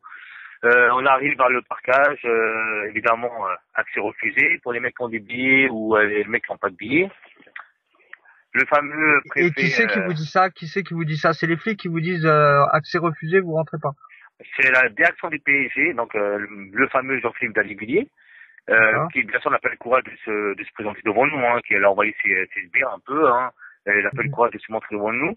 Et monsieur Boutonnier, qui dit, d'ailleurs, entre parenthèses, monsieur Boutonnier, quand je lui signale que les citoyens français se sont fait matraquer gratuit dans la rue, on ne sait pas pourquoi, il me regarde avec un petit sourire, il fait bah c'est comme ça. C'est pas mal pour quelqu'un qui est censé protéger les citoyens français lors d'un déplacement à Barcelone. Mais c'est pas grave, maintenant on a l'habitude, hein, tout ce qu'on mange depuis 3 ans, on va pas s'arrêter à ça. Donc voilà, c'est refusé, les mecs ont payé leur place 90 €, 120 € ou 130 € sur internet, ça a été refusé. La raison est simple, c'est qu'il n'y a pas les noms qui sont mentionnés sur les billets. Donc maintenant, les PSG, si t'es pas fiché, je ne vais pas rentrer. Et quand je dis à M. Boutonnier, quand voilà, on n'a pas de place, je fais bah oui, il fallait en acheter. Tu vois, mais le PSG n'a pas voulu en vendre. Ah bah ouais, c'est pas mes affaires. Donc vraiment, il y a un discours qui est pas très logique de la part de la direction du PSG, mais ça c'est pas nouveau, hein. Donc ils avaient 2600 places en trop, au lieu de les distribuer à tous les supporters non abonnés, ils ont préféré les redonner à Barcelone, dans l'espoir qu'il y ait des incidents à Barcelone pour justifier encore le fameux plan Le Prou qui ressemble à rien. D'ailleurs, en petite parenthèse, aucun média n'a relevé que 250 mecs sont restés dehors, les mecs qui avaient acheté leur billet, qu'il n'y a pas eu d'incident sur le trajet, que tout se passait bien, et non, à part le fameux quotidien Midi Libre qui était offusqué, qu'on chante Puta Barça dans le métro, c'est super. Dans ce cas-là, faut qu'ils arrêtent de regarder le foot, faut qu'ils arrêtent de regarder le golf ou le tennis, hein. Ouais, mais le Midi Libre, le Midi Libre, ils font pareil à Montpellier. C'est abusé, quoi. Et aussi, il y a un petit clin d'œil à monsieur Arnaud Hermond des Parisiens, qui a quand même osé tweeter sur la page de Luis Finlandais, je crois, les 200 fachos hooligans qui sont restés dehors. J'ai dit, ouais, monsieur Hermond, vous êtes bien gentil, mais sur les 250 mecs, t'avais 60% ou 70% de blacks de rebeux, donc les fachos, pas mal, quoi. Pas mal, encore une fois, catalogué, dès que t'es supporter du PSG, voilà, on est escorté, on est séquestré, heureusement qu'on n'est pas dans les années 40, hein, je sais pas ce qu'on aurait subi, hein. Non mais en plus quand tu dis ça, Wissam, moi je suis d'accord avec ce qu'il dit, c'est que encore aujourd'hui en message privé, on m'a fait comprendre certaines choses. Stan, tu vois ce que je veux dire, en disant qu'on était c'était comme ça, qu'on était que moi par exemple je m'étais radicalisé soi-disant alors que je suis ouvert au dialogue, mais je pense qu'il faut aller en déplacement. Et moi déjà hein, j'étais à Toulouse, j'étais à Troyes. Bon, à 3, ça s'est bien passé pour moi. Ouais, mais quand tu vois déjà le bordel que c'est, et faut le vivre les choses. Et je pense que les gens, quand ils le vivront, peut-être ils changeront d'œil, ils auront une autre vision là-dessus. Et encore une fois, pareil, si je reviens à 3, j'étais pas à 3, mais j'ai vu des vidéos, quand Auteuil chante pour Boulogne, que Boulogne chante pour Auteuil, c'est aussi personne le relève. Non, ça, faut pas le relever, quoi. Bah, tu sais que là, à 3, de toute façon, il y a un contre-parquage. Il y a même Matuidi, il est venu jeter son maillot. Ils vont te faire croire que, bah voilà, c'était les supporters. Voilà, non. Par contre, s'il y a eu des incidents, ils en auraient parlé. Je tiens à préciser aussi que, pour la direction du PSG, que c'est eux qui refusent tout dialogue avec nous, hein. C'est pas nous qui refusons le dialogue, hein. Parce qu'ils balancent partout dans les médias comme quoi nous, on refuse de parler. Non. Nous, la dernière réunion qu'on a eu avec Jean-Claude Blanc et David Guillier et tous ces incompétents, là, on leur a proposé un plan de sortie de crise, on va dire. Jean-Claude Blanc était waouh, super et tout, on va se donner notre réunion. Ça fait 2 ans qu'on attend la nouvelle réunion. Et la seule réponse qu'on a du PSG, c'est interdire son stade parce qu'on des loges, c'est des arrêtés à gogo parce qu'on est supporter du PSG. Mais moi je le redis, hein, j'ai pas honte, hein. Heureusement qu'on n'est pas dans les années 40, hein, parce que là, ils montraient plus que l'étoile jaune qu'a donné aux Parisiens, et c'était réglé, hein. Mais c'est abusé. J'arrive pas à comprendre que personne, aucun média, Pascal Pro qui fait l'article, ouais, les sujets du train parisien. Mais mon gars, et tes couilles, et dis ce qui se passe vraiment. Daniel Riolo, ce guignol, là, pareil, dis ce qui se passe vraiment. Lui, c'est rigolo. Moi, je voulais pas trop, c'était pas trop média, je voulais pas trop faire les blogs, les appels de web radio et compagnie, mais je pense qu'à un moment donné, il faut arrêter de fermer sa gueule. et qu'il faut balancer la vérité. Et que là, j'en ai marre, et c'est pour ça que moi, j'invite vraiment les gens de la tribune Auteuil de pas appeler si vous n'êtes pas, entre guillemets, validé par les leaders. Parce que, on va pas se mentir, il y a des mecs qui s'inventent des vies sur Internet. J'ai vu des comptes rendus de Zagreb PSG où les mecs qui parlent d'incarcération parce qu'on a été à Zagreb, ça c'est pas vrai. Voilà, faut que nous on soit crédibles, faut que les gens soient crédibles. Ils vont pas pécho plus de meufs parce qu'ils vont dire ouais j'ai fait ci, j'ai fait ça, ils ont rien fait. Les mecs, on est bien d'accord. Des patrons dans les roues ou des couteaux dans le dos, laissez-nous parler, on sait ce qu'on a à faire. Arrêtez de faire des interviews sur des blogs si vous n'êtes pas quelqu'un qui représente une personne légitime du village Auteuil. Non, arrêtez de nous mettre des couteaux dans le dos parce qu'indirectement vous nous faites la misère. D'ailleurs, il faut surtout faire une chose, c'est quand tu vas dans les grands médias, parce que bon ici nous comme on dit on est entre amis donc voilà il y a le temps de parler, c'est en direct, tout, on n'est pas là pour faire des pièges, on est là juste pour faire comprendre des choses, mais quand tu vas dans les grands médias tu peux tomber dans des pièges Liberté pour les abonnés avait été reçu à l'afterfoot, je peux te dire une chose, c'est qu'ils les ont pas accueillis enfin voilà au Canal Football Club, quand ils ont été au Canal Football Club on les voilà. A limite méprisés, donc non, maintenant il faut arrêter, comme il dit Wissam, c'est exactement ça. Et je pense que beaucoup de leaders d'autres groupes ultra l'ont compris. C'est que avant d'accord, tu fermais ta gueule, mais maintenant non, il y a trop de choses de non-dits, il y a trop, faut dire les vérités. Voilà, exactement. Faut s'exprimer, faut arrêter. Ne pas amplifier les choses. Moi, j'ai raconté ce que j'ai vécu, ce qu'on a subi. Je vais pas dire oui, je vais pas dire ouais, on a reçu ça, c'est pas vrai. Moi, tout ce qu'on a reçu, tout ce qui s'est passé à Barcelone, c'est moi qui l'ai vécu. C'est les 250 mecs qui étaient avec moi. Donc, moi, je peux même vous dire, entre parenthèses, qu'il y avait même un moment des enfants sur le trajet de Barcelone, et nous regardaient, nous prenions en photo, nous aboutissaient. Et c'est pour ça que, à un moment donné, les gars, si vous n'êtes pas invité par vos leaders parce que ce soit Cassostime, Carsud, Microbe, parce qu'aujourd'hui Auteuil c'est ça on va dire, hein, parce que il y a plus d'ITS, il y a plus de pubs, c'est fini, tu vois. Les mecs ils font des trucs dans la rue avec des gens, ils font ce qu'ils veulent, ça n'a rien à voir avec le foot maintenant. Aujourd'hui Auteuil c'est ça, c'est Carsud, LPA, Cassostime, Microbe. Aujourd'hui c'est ça, malheureusement, hein. Moi j'aurais bien voulu encore qu'il y ait les Supra UTS et compagnie, mais voilà, les mecs on les voit plus, donc pour moi voilà. Mais faudrait que les mecs arrêtent de s'inventer des billes sur Internet.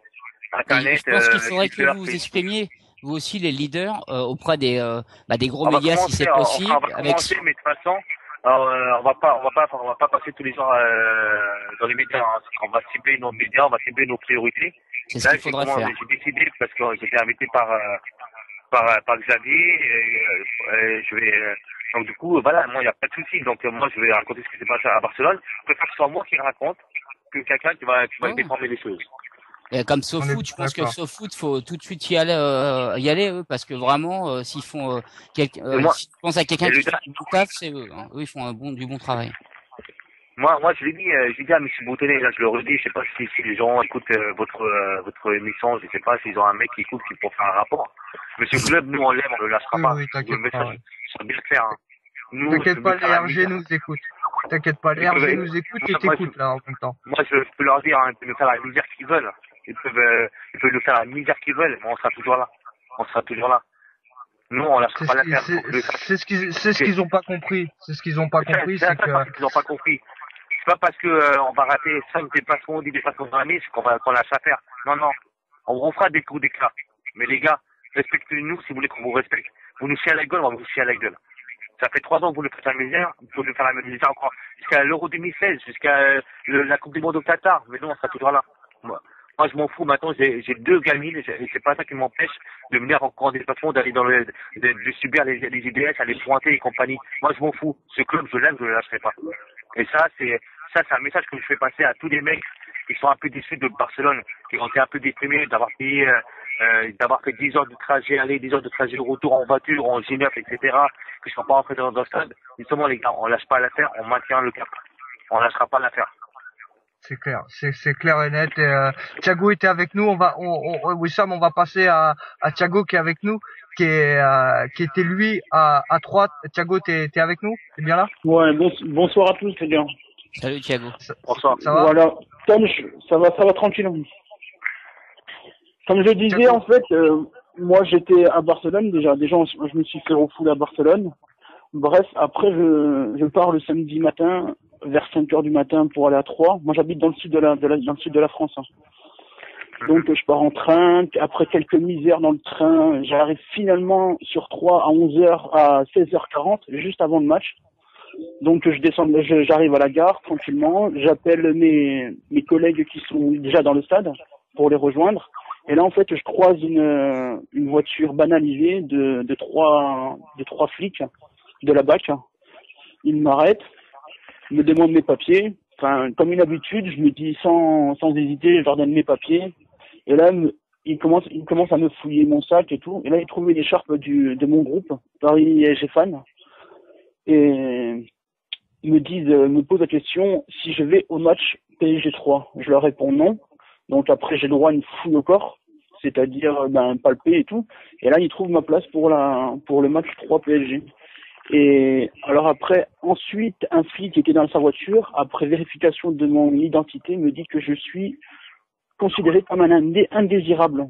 Ah oui, alors je demande pour... On l'est tous à mon avis. Donc je leur demande de comprends pas, moi, Thiago, moi ce que je comprends pas, c'est que nous, moi j'y étais, on s'est retrouvés à la mairie, enfin sur la place là, où il y a eu le cortège, on est arrivé au stade tranquillos, donc je vois pas pourquoi. Si vraiment ils avaient voulu, ils auraient essayé de virer tout le monde. Bizarre que toi, ils t'aient fait ça. Et parce que, en gros, après, quand ils m'ont dit, je suis indésirable, j'ai demandé pourquoi. Ils m'ont dit, ouais, t'es sur une blacklist. Et je me dis, ouais, mais bon, après, j'ai pas dit, j'ai dit, ouais, il y avait des collègues qui sont rentrés dans le stade et tout. Il m'a dit, oui, mais toi, tu étais là au mauvais moment. Et je suis tout seul. Donc, alors après, ils avaient toujours mon écharpe en main, ils avaient toujours ma place. Et me dit, tu iras pas au stade et on décidera comme ça. Donc, au moment de négocier avec lui, ils prennent ma place et ils la déchirent clairement devant moi. Et me dit, tu iras pas au stade. Et je tiens à dire à ça, bon, je sais pas si je dois le dire ici, mais dans ma famille, j'ai quelques personnes, enfin j'ai une personne qui travaille pour la police, et ouais, on est une famille bizarre, je sais. Et je lui demandais raccrochez-le. C'est pourquoi on est écouté maintenant, c'est pourquoi. Oui, bien sûr. Justement, j'ai parlé de l'histoire de Thiago, et cette personne m'a dit, mais déchirer le ticket, ils avaient même pas le droit de le faire, ça. Parce que le ticket, ils avaient même pas le droit de te le déchirer. Alors ensuite, j'ai pété les plombs, mais bon, qu'est-ce que vous je fasse contre 3 flics, sachant que je suis tout seul. Donc après, ils me disent oui. T'es un voyou si tu t'énerves en plus, si tu t'énerves. C'est ça. Ils m'ont dit oui, il y a un train à 18h14 pour direction Paris. Tu reprends le train et tu rentres chez toi. Mais sachant que j'habite dans le sud et c'est pas du tout ma destination. Alors après négociation et tout, ils veulent pas négocier. Ils me disent oui, il va y avoir la police ferroviaire qui va venir te rejoindre. Tu vas repartir avec eux et tout aux frais de la SNCF et bien sûr. Donc au moment du départ, ils avaient toujours mon écharpe en main. Je dis bien mon écharpe et je négocie pour la récupérer. Et là ils me disent clairement non, elle est interdite cette écharpe parce qu'elle fait pas partie du club du Paris Saint-Germain. C'est une écharpe de groupe et elle est interdite. Donc je me suis fait déchirer ma place et voler mon écharpe quoi. Ça c'est. Donc après Barcelone et après Troyes, ça commence à faire beaucoup, mais bon, comme je dis, je serai toujours là, toujours présent, et ce qui m'a fait bander, parce que je peux dire que ça m'a fait bander, c'est le lendemain, quand j'ai regardé la diffusion du match, que j'ai entendu tous les supporters parisiens chanter, et ça m'a fait bien bander, parce que je me suis dit, même s'ils peuvent me faire la misère à qui que ce soit, ben on sera toujours présent. Et voilà, il y aura juste la mort qui pourra m'arrêter de me déplacer, quoi. C'est dégueulasse parce que moi là, j'étais après avoir été à Toulouse, j'étais à Troyes et à Toulouse. Là à Troyes, franchement, même les stewards de Troyes, ils étaient là, il y avait une bonne ambiance, ça se passait bien, on a chanté, il y a eu aucun incident. Et tu vois que voilà, t'es déclaré indésirable, c'est vraiment encore si c'est les mecs qui venaient pour foutre le bordel, mais c'est même pas ces mecs qui sont là qui chantent. Le club veut plus de toi. Tu fais tout pour venir et puis il y a cette répression abusive, ce qu'il disait Nicolas Orcade, c'est répression abusive. À un moment, faut arrêter, essayer de reprendre un dialogue. Là, non mais là c'est même plus de la répression, s'il te plaît. C'est plus de la répression, c'est 2 flics qui ont disjoncté, qui ont pris Thiago pour un objet. Au hasard. Voilà, ils sont défoulés. Ces deux mecs qui quand ils étaient petits, ils sont tellement fait frapper que maintenant ils ont du pouvoir, ils en peuvent plus. Ils en peuvent plus. Mais t'étais là au mauvais moment. Une question comme ça, parce que par exemple un pédophile qu'on relâche au bout de 10 ans de prison, on est pratiquement considéré comme quelqu'un de dangereux, de violeur pour la société. Et pour moi, ça me révolte parce que je me dis, franchement, le mec qui va en prison parce qu'il est ultra, je me dis, en prison, il va faire quoi? En prison, il va être avec des voleurs, des violeurs, des voleurs, des meurtriers, et on est considéré comme ça.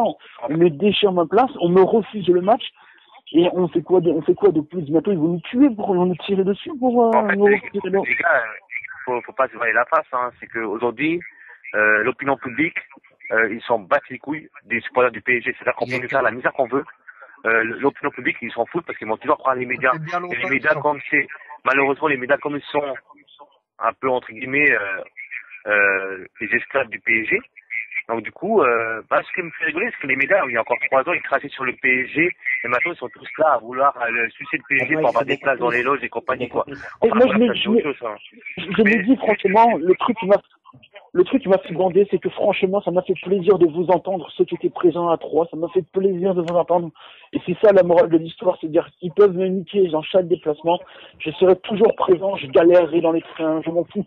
Mais je serai toujours présent et je viendrai tout le temps, même si on me refuse à chaque fois l'entrée, même si on me pique mon matos.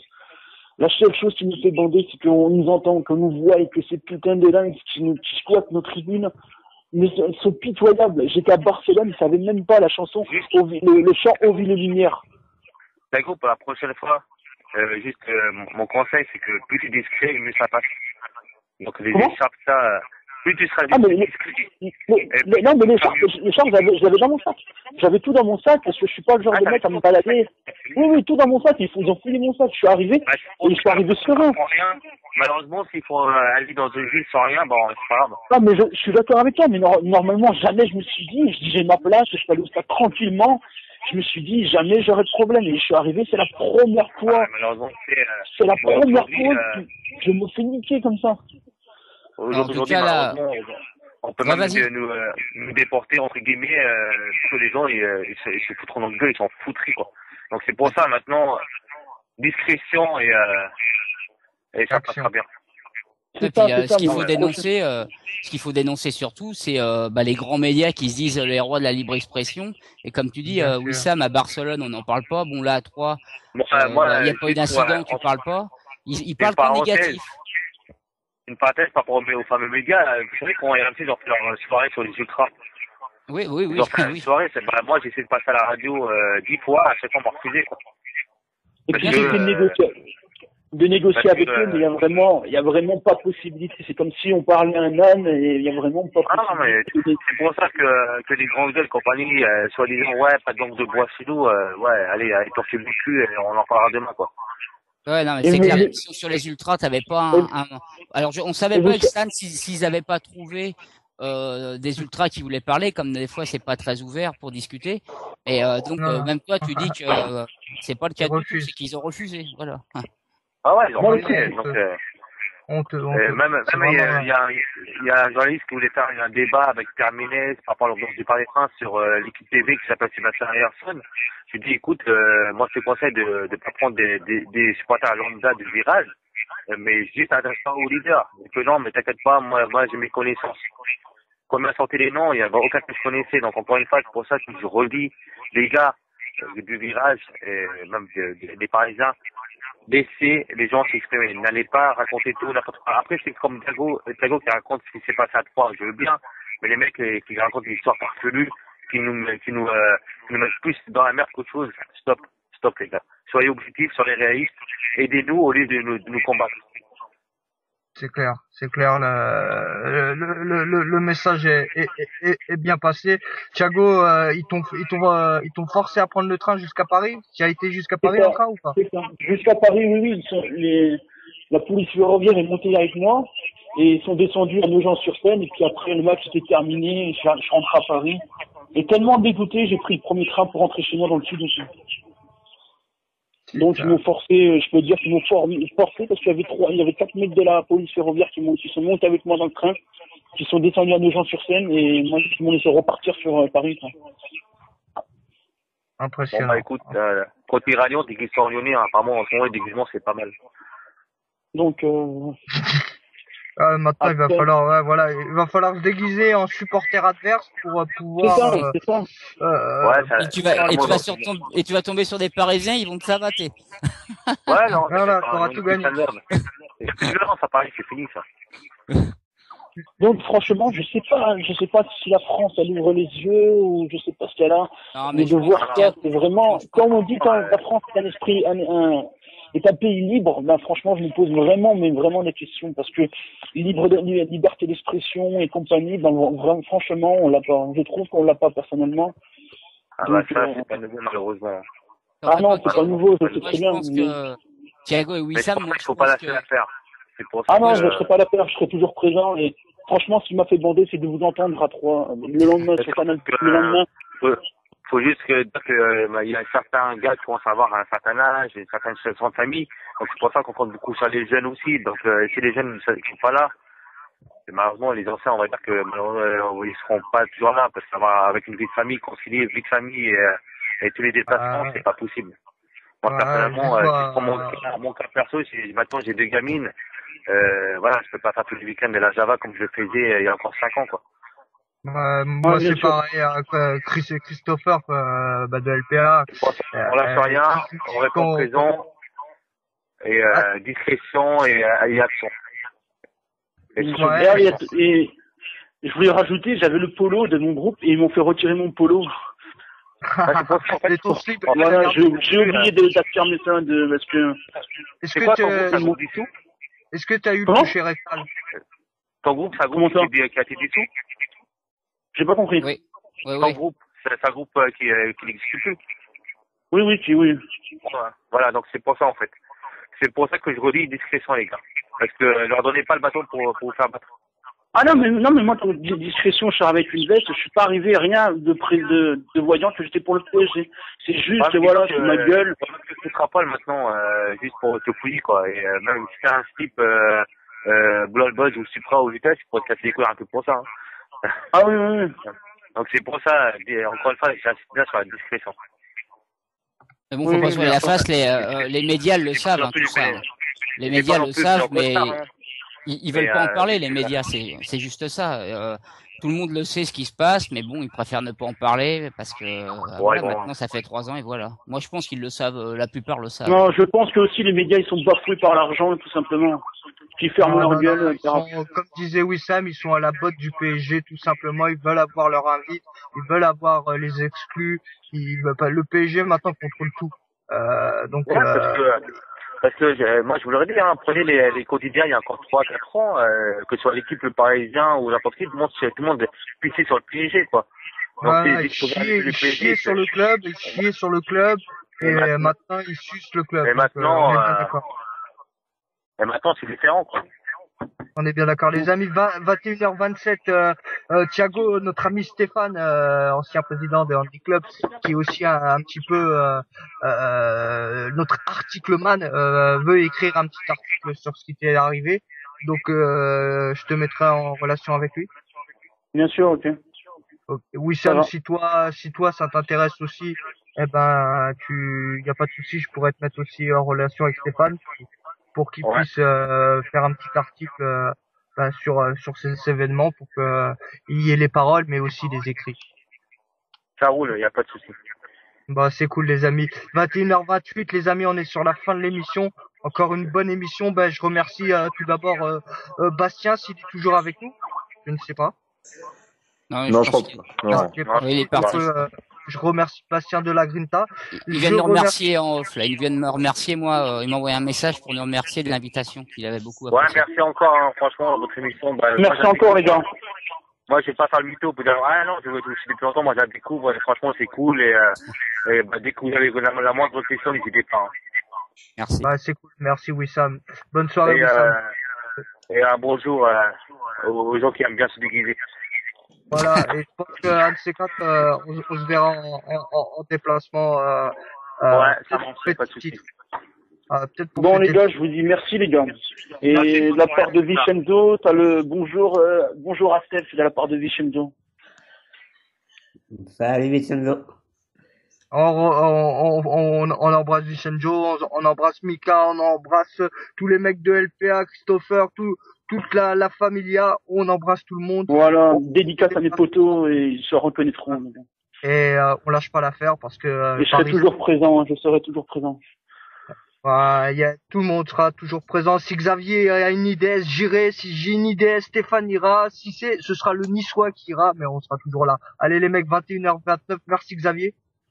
Bah merci à tout le monde. Et il y a Passion sur le chat qui disait il serait été bien de parler. Il paraît qu'il y a eu une petite histoire entre les supporters lyonnais et stéphanois hier. Moi j'ai entendu ça en gros. Alors peut-être qu'il faudra en revenir là-dessus dans l'émission prochaine si on a plus d'infos ou si quelqu'un veut venir s'exprimer. Moi les Magic Fans se sont fait piquer leur bâche par les mecs du virage sud. Et voilà. Leur bâche de domicile. Voilà, je voulais pas en parler parce que je préfère avoir des gens, comme disait Wissam, des leaders. Donc comme sur le chat, on m'a interpellé en disant il aurait fallu parler de ça, mais on voulait pas en parler, tu vois, parce qu'on n'a pas plus d'infos. Ah non, parler pour dire n'importe quoi, ça sert à rien. Donc on se renseigne, on essaye d'avoir des invités. Si les gens veulent venir s'exprimer, ils le savent, ils sont les bienvenus. Merci à tous, merci Steph, Chris, Nissa, Xavier, Wissam, Chris Lançois, enfin tout le monde quoi. Je vous dis à bientôt les amis.